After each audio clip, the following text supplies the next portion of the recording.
Oh yes, uko city ya mbele kabisa kwenye amplifier ya Clouds FM. Gari linaendeshwa na Millard Ayo. Mimi kama konda tunakimbizana mpaka ambapo tutamaliza hii shughuli, si ndio? Yeah. Time ya ukurasa wa pili wa amplifier ya Clouds FM, na Tabora kumekuwa Tabora kweli. Yeah. Yaani kuna kushinda alafu unalia hapo hapo. Umeshawahi ku experience hiyo situation? Noma. Ndo naishi ndo anayo experience sasa hivi Ali Kamwe, afisa habari wa Yanga. Yes. So leo tumeamka na taarifa kuanzia jana by the way kwamba alikamatwa na polisi. Sasa leo kwenye amplifier ya Clouds FM na IOTV tulimpata kamanda wa polisi kwa njia ya simu. Kamanda wa polisi Tabora akasema ni kweli afisa habari wa Yanga Ali Kamwe anashikiliwa na jeshi la polisi na amekuwa akifanyiwa mahojiano tangu alipokamatwa usiku wa jana. Mpaka sasa hivi bado amekamatwa kwa kutuhumiwa kutoa lugha chafu kwa viongozi wa serikali. Hii ni habari ambayo niliiweka kwenye ukurasa wa Instagram wa Millard Ayo leo asubuhi. Naam. Sasa baada ya hapo tunaye wakili Henry Mwinuka atusaidie kwa ufafanuzi wa kisheria kuhusu hili. Kwenye amplifier tunaye mwanasheria Henry Mwinuka. Naam. Wakili Henry Mwinuka kwenye hesabu ya amplifier kwa ajili ya ufafanuzi wa kisheria. Henry Mwinuka, karibu sana kwenye amplifier. Shukrani sana kaka Millard na Frida. Sawa, bana, umeona sakata lenyewe kuanzia kwa video ambayo Ali Kamwe alikuwa anaongea. Ndio. Lakini pia kwa kauli ya polisi walichokisema. Mtazamo wako au kwenye sheria kunasema nini juu ya kesi kama hii? Mimi ninavyofahamu ili polisi waweze kumkamata mtu, na ndivyo ambavyo sheria inataka, kama huyo mtu awe amefanya kitendo ambacho kinaashiria au kina tafsiri ya ujinai, yani ni kosa la jinai moja kwa moja.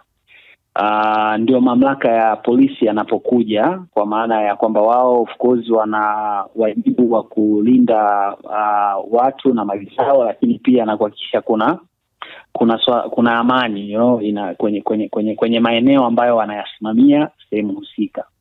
Kwa hiyo hicho kilichofanyika kwa maelezo ambayo nimeyasikia kutoka kwa upande, kwanza nilimsikiliza Ali Kamwe wakati anazungumza. Yeah.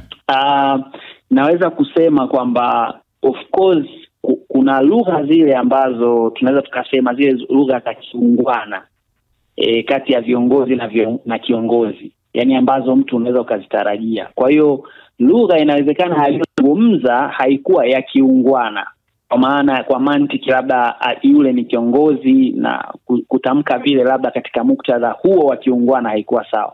Lakini swali la msingi ni kwamba je, matamshi yale yana ujinai ndani yake? Mimi nikiangalia kwa darubini za kisheria au microscope za kisheria, nakosa sehemu pa kuweka au sheria ambayo inaweza yale maneno yakafiti ni kwamba huyu mtu amefanya moja kwa moja kosa la jinai. Unajua kwenye sheria Millard, kuna baadhi ya vitu unaweza ukavifanya, tunasema vikawa morally wrong, yani vikawa kwenye muktadha wa kimaadili vikawa haviko sawa, lakini kwenye muktadha wa kisheria ikawa sio kosa.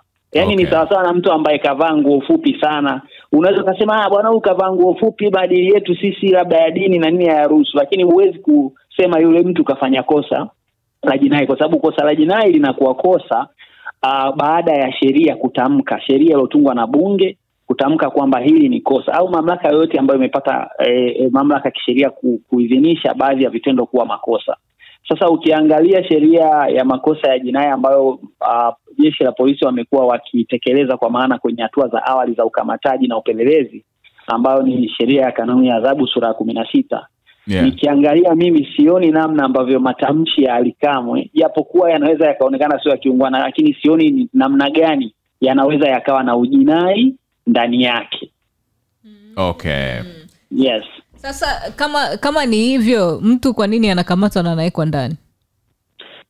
Sasa unajua inawezekana pretext ikatengenezwa au kuna mazingira yakatengenezwa kwamba labda kauli alizokuwa anazizungumza zingeweza kusababisha uvunjifu wa amani, lakini hakuonekana. Yani kuna mazingira ambayo inatakiwa mtu aonekane moja kwa moja ana intention ya kuhakikisha kwamba kuna mvurugano au vurugaji wa amani wa moja kwa moja. Lakini kilichokuwepo, na of course mkuu wa mkoa pia na yeye alijitokeza, kuna vitu akavitamka, akasema kwamba inaonekana kuna masuala ya rushwa na hapa na pale, na akasema ameshatoa taarifa TAKUKURU. Kwa hiyo mimi ninge expect kwamba pengine ujinai upo kwenye issue za rushwa, ila sio kwenye matamshi ya Alikamwe, ila kwenye issue ya rushwa. Kama kweli kuna ushahidi unaonyesha labda wachezaji wale wa timu hiyo ambayo yeye alitamka kwamba pengine baadhi walikuwa wanatumia message za kuwa incite kupokea rushwa, hiyo inaweza ikaingia kwenye purview ya corruption kwa maana ya rushwa, na hiyo ni kosa la jinai. Lakini matamshi kama matamshi, tumeshazoea hasa kwenye soka, hawa wasemaji wamekuwa wakizungumza maneno ya hapa na pale katika kunogesha michezo na vitu kama hivyo. Of course kuna muda wanaweza wakawa wanapitiliza kwenye engo ya kiungwana kama nilivyosema, lakini pia mlalamikaji ni nani sasa? Kwa sababu unapoenda kufungua kesi ni lazima kuwe kuna mlalamikaji. Sasa mlalamikaji kwenye kesi hiyo ni nani, na pia anayetekeleza ni nani? Kwa sababu kama mamlaka hiyo ambayo inapaswa kusimamia sheria pengine itaonekana yeye mwenyewe ndo mlalamikaji, manake inaweza ikaleta biasness kwenye swala zima la upelelezi nani. Kwa hiyo kama ni mlalamikaji pia ni mlalamikaji yeye kama yeye binafsi, au ni mlalamikaji kwenye nafasi yake ya cheo chake, unaona? Kwa hiyo kuna utata mwingi, na kama taarifa zinazosema kwamba maelekezo yalitoka kwake, yani yeye hawezi kuwa mlalamikaji, ameenda jeshi la polisi kulalamika, alafu yeye tena akatoa maelekezo kwa hiyo jeshi la polisi. Kwa hiyo hapo kidogo kuna kama mkinzano fulani. Okay. Hatari. Maana Yes. Kauli ya polisi hapa, IOTV imewahoji na Amplify imewahoji polisi, na RPC wa Tabora ndio amezungumza akasema mpaka sasa hivi bado Alikamwe amekamatwa kwa kutuhumiwa kutoa lugha chafu kwa viongozi wa serikali. Unajua Millard, mimi na declare interest kitu kimoja. Mimi ni mshabiki wa Simba kabisa, lialia. Ndio. Lakini kwenye hili tunalijadili kitaalamu na tunaweka mahaba pembeni. Lugha chafu tafsiri yake ni nini? Ni sheria gani imetafsiri neno lugha chafu? Kwa hiyo kuna vitu unajua kwenye sheria kosa halitengenezwi kwa hisia. Kosa linapaswa liwepo kwenye sheria, na sio tu kosa, na adhabu yake pia iwepo kwenye sheria, kwamba hili kosa ulilofanya linatamkwa kwenye kifungu hiki cha sheria hii, labda watusaidie hapo, tunaweza tukaendelea na mjadala kutokea pale. Lakini mimi narudia tena, lugha ya matusi kweli ni kosa. Lugha ya matusi, yani kumtukana mtu, kutumia lugha tunasema abusive language, hilo ni kosa kwa mujibu wa sheria ya kanuni ya adhabu sura 16. Lakini lugha chafu ni ipi? Yani tafsiri ya lugha chafu ni ipi? Kwa sababu sheria inatafsiri lugha ya matusi, abusive language. Sasa hiyo sijui ni dirty language au vipi, sasa sijaielewa kwa msingi wa tafsiri ya kisheria. Ndio maana nasema labda kwa sababu pia wamemkamata, wanamhoji, polisi pia wanaweza pia wakamwachia. Expectation ni kwamba wakifanya huo upelelezi wao, pengine wakagundua kwamba huyu mtu hakuna kosa ambalo amelifanya, kwa hiyo watapaswa kumwachia. Lakini katika hali ya kawaida mimi naona hili ni jambo ambalo labda limekaa zaidi kwenye lugha ambayo sio ya kiungwana kuliko kwenye issue ya kwamba labda kavunja sheria moja kwa moja. Kwa mfano kukejeli ni kosa kisheria? Kumkejeli kiongozi, au kwa mfano kuna kauli ya Alikamwe alisema maneno kadhaa, alisema kwamba na Jumatano pata chacha, na jina la mkuu wa mkoa pia ni Chacha. Sawa, katika unajua katika hali ya kawaida sio, ndio maana nimeanza mwanzo wa kusema si lugha ya kiungwana.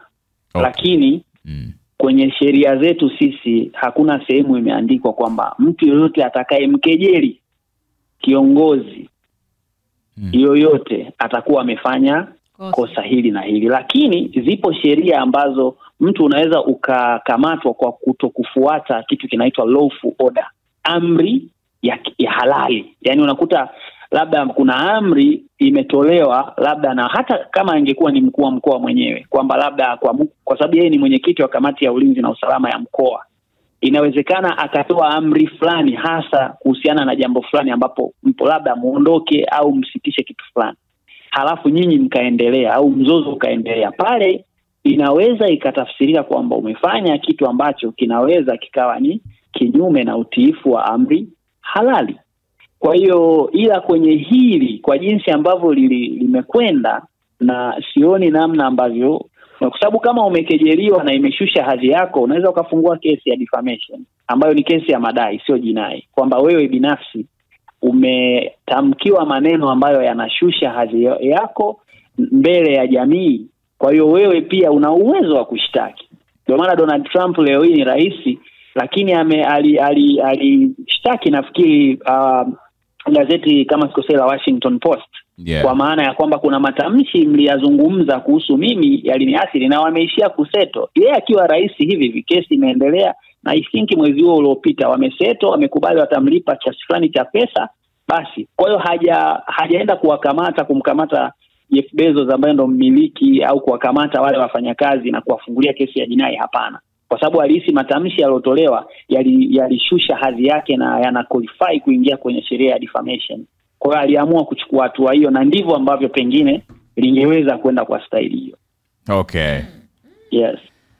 Henry Mwinuka, tunakushukuru sana bana kwa ushirikiano wako kwenye Amplifier. Umekuwa ukitusaidia sana kwenye mikwamo kama hivi. Big time. Pamoja sana mimi. Tunaku appreciate sana brother. Asante sana. Kwa mara nyingine tena, social media unapatikana kwa jina la Henry_Mwinuka_ESQ, X pia pamoja na Facebook.